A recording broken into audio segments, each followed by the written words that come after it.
So I finally got around to reading chapters 4, 5, and 6 of The Denial of Death. I reviewed chapters 1, 2, and 3 in another video, previous video, and now we'll go into 4, 5, and 6. So chapter 4, he talks about this idea of like the human character is a vital lie, which is a kind of controversial or like spicy title for a chapter.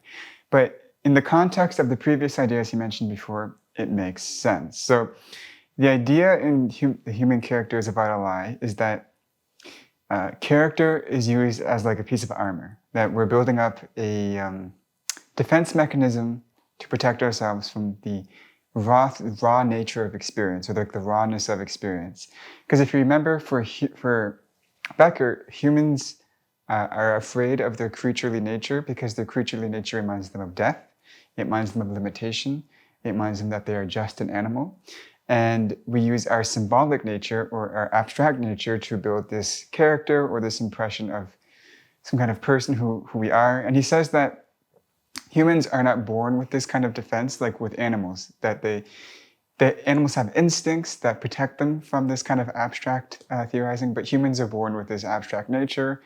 And as a result, we get to see the world a bit more clearly, a bit more reflectively. And so we need to build something to repress ourselves, to hide ourselves from the rawness of experience. He actually says that children perceive reality more clearly and directly, whereas adults have this character armor that kind of obfuscates their perceptions. So, for example, things like I am a doctor or I am a lawyer, these are the character armor, and they're all kind of lies that protect us from the underlying facts of reality, that we need to eat food, and that we're eventually going to die. So that's what he means by human character is a lie, and he applies this to all culture as well, that all of our cultures are built up on lies. Now the next chapter is about Kierkegaard, and he actually argues that Kierkegaard was a kind of psychoanalyst, and he has a lot of ideas in common with Becker's worldview.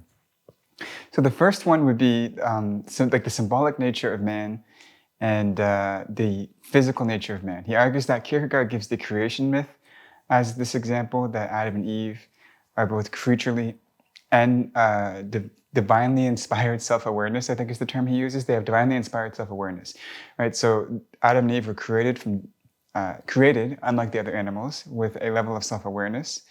And with the more knowledge that they get, the more punishment they receive. The same thing with humans. If they use too much of their abstract nature, it becomes neurotic. They become too detached from the physical. They get too anxious. I think Kierkegaard argues that the infinitude of reason causes anxiety. And I think existentialism comes a lot from this. And then the physicalness of nature. If you're too much into the physical, you'll be focused too much on dread, and you'll become also too neurotic, which Becker argues the same thing. If you're too much in the physical, then you can't actually behave in reality, and so you need to repress yourself a little bit. You actually need that character armor. Kierkegaard also uses the term character armor. He says that people build up character to hide from the facts of reality, right? Maybe you could say that someone who's working too much will have this myth that I'm just too busy to like do philosophy, or I'm too busy to like think about these things, right? And when in reality, they could just stop working and everything could fall apart underneath them. It's not going to change that much. It might change their personal lives, but because they've engaged in this character who is a workaholic, they can avoid any of the things that are outside of the workaholic character, right? Like reflection on the meaning of life or something. So he argues that Kierkegaard was kind of a psychoanalyst in the sense that there's like this notion of symbolic and physical, of character armor, and too much reason or too much physicality is not going to be good for you as a person. Now, the last chapter in this book, I'm going to give a really brief summary of it because I think it was unnecessarily long.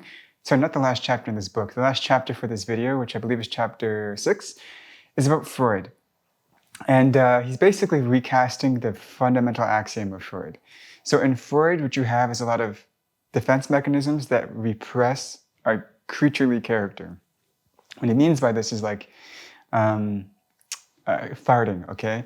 If you fart in public, it's considered embarrassing, and so we have social mechanisms that make you avoid farting in public. Or clothing, right? Clothing is another example of us avoiding our creaturely nature.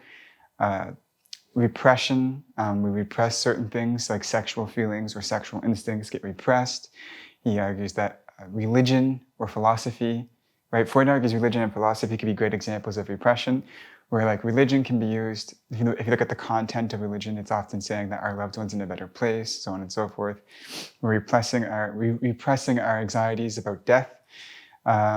Or you can see people using philosophy to like rationalize their pessimism, things like this. So he argues that Freud was right about this, that we repress our creaturely nature, but that the reason why we repress our creaturely nature is due to our fear of death. Becker adds on to it. He's like following up, and he's saying that Freud is both right and wrong. He's just one step away from the final conclusion, which is that the reason why we repress our creaturely nature is because we have a fear of death. So that's what he does in chapters 4, 5, and 6, right? To sum up, he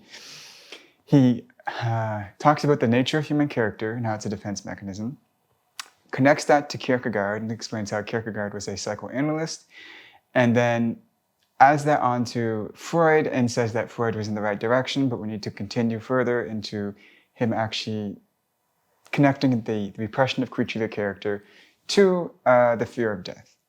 This kind of all follows from chapter 4, where it's like recasting basic psychoanalytic ideas. I think chapter 3 is recasting basic psychoanalytic ideas. And I think all these chapters are kind of following from that idea.